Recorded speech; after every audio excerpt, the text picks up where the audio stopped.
En ces jours-là, Jésus s'en alla dans la montagne pour prier, et il passa toute la nuit à prier Dieu. Le jour venu, il appela ses disciples et en choisit 12, auxquels il donna le nom d'apôtres. Simon, auquel il donna le nom de Pierre, André son frère, Jacques, Jean, Philippe, Barthélemy, Matthieu, Thomas, Jacques, fils d'Alphée, Simon appelé le Zélote, Jude, fils de Jacques, et Judas Iscariote, qui devint un traître.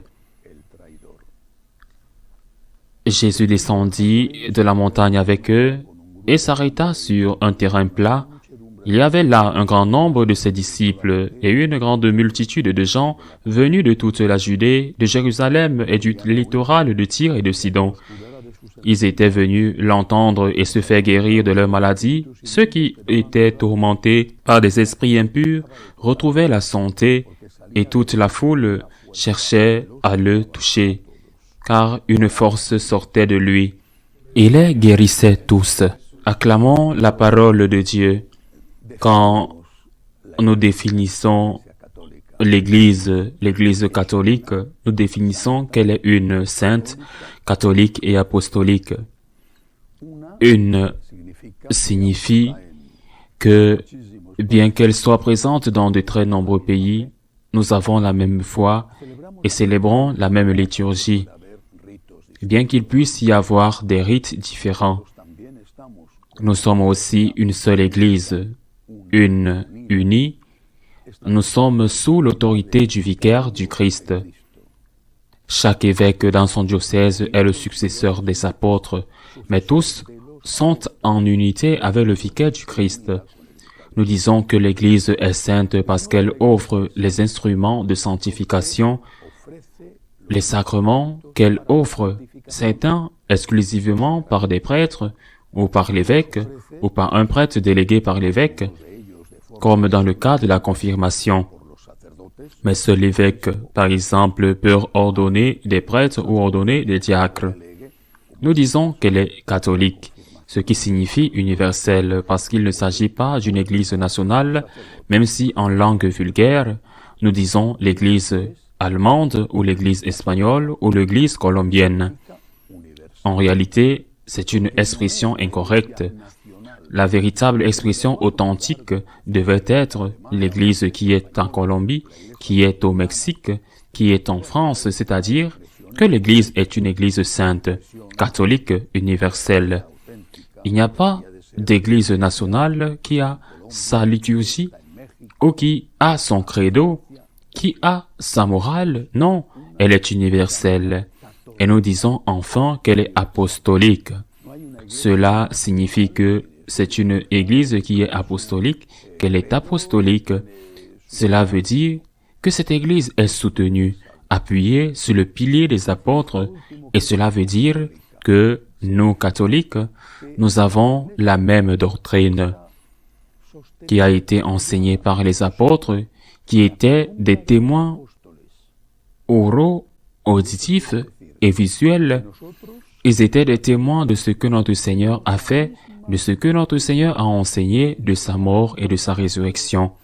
Ces témoins, les apôtres, n'étaient pas seulement les témoins de ces femmes qui accompagnaient Jésus, ils étaient aussi des témoins et de nombreux disciples. Aujourd'hui, l'Évangile en parle, de nombreux disciples étaient aussi des témoins.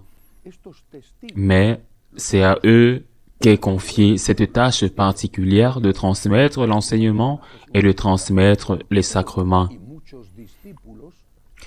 Les 12 apôtres réunis lors de la dernière scène reçoivent le pouvoir de consacrer.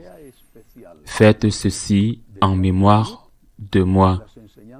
En mémoire de moi, ils reçoivent le pouvoir de pardonner les péchés. Recevez l'Esprit Saint. Tout ce que vous lierez sera lié. Tout ce que vous délierez sera délié. Si vous pardonnez leurs péchés, ils seront pardonnés. Et puis ces apôtres vont établir leurs successeurs. des successeurs qui restent à la tête d'une communauté dans une ville que l'un d'entre eux avait évangélisé, comme le fait, par exemple, Saint Paul avec Tite. Pour donner un exemple, un de ses disciples, ou comme le fait Saint Jean, par exemple, avec Saint Polycarpe, et plus tard avec Saint Ignace d'Antioche. C'est-à-dire que les apôtres évangélisent, ils sont de passage, et quand ils décident d'aller dans une autre ville pour évangéliser, ils laissent un successeur, un épiscopos, un gardien, un tuteur, c'est ce que le mot signifie. Quand cet épiscope, quand cet évêque, à l'époque, peut-être mort martyr, quand cet évêque meurt, il est chargé d'ordonner des prêtres qui sont ses collaborateurs dans la tâche d'évangélisation, et puis, au début, c'était la communauté, mais ensuite, plus tard, le Saint-Père, quand l'Église est régularisée, quand l'Église devient libre, est celui qui confirme ses élections ou qui nomme ses successeurs. Il y a une succession apostolique. À ce stade de l'histoire, après 2000 ans, nous pouvons établir une généalogie. Cet évêque est l'évêque de Madrid. Il a été précédé par. Et nous pouvons ainsi remonter jusqu'aux apôtres. Il ne peut y avoir d'évêque authentique sans cette succession apostolique. Mais ce n'est pas seulement une question de généalogie, c'est aussi une question de communion dans la foi. Nous qui sommes fondés sur la foi, qui nous a été transmise par les apôtres, nous sommes fondés sur cette foi de ceux qui ont été témoins, qui ont vu Jésus, qui ont entendu Jésus, qui ont touché Jésus vivant, mort, ressuscité, que Thomas, qui a été invité à mettre ses doigts dans le trou des clous, a été témoin de manière privilégiée que le Christ était vivant, comme l'ont été Saint Pierre, Saint Jean, Saint Jacques. C'est tellement important.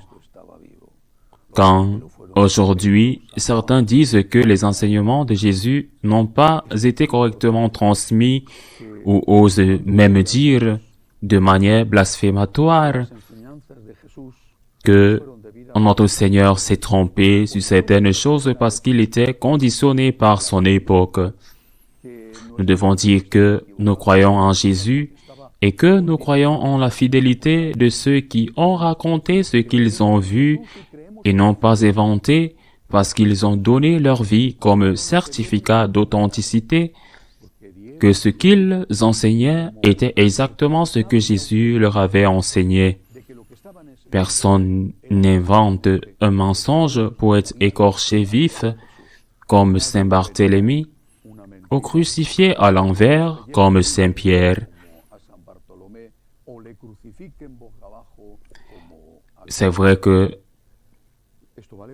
pour tous les apôtres, cela est vrai. Mais aujourd'hui, nous en célébrons deux très spéciaux. Nous célébrons un apôtre, enfin, il est moins connu, Saint Simon, et un autre qui est très connu, Saint Jude Thaddée. Et je dis qu'il est très connu parce que, dans de nombreux pays, la dévotion à Saint Jude est extraordinaire.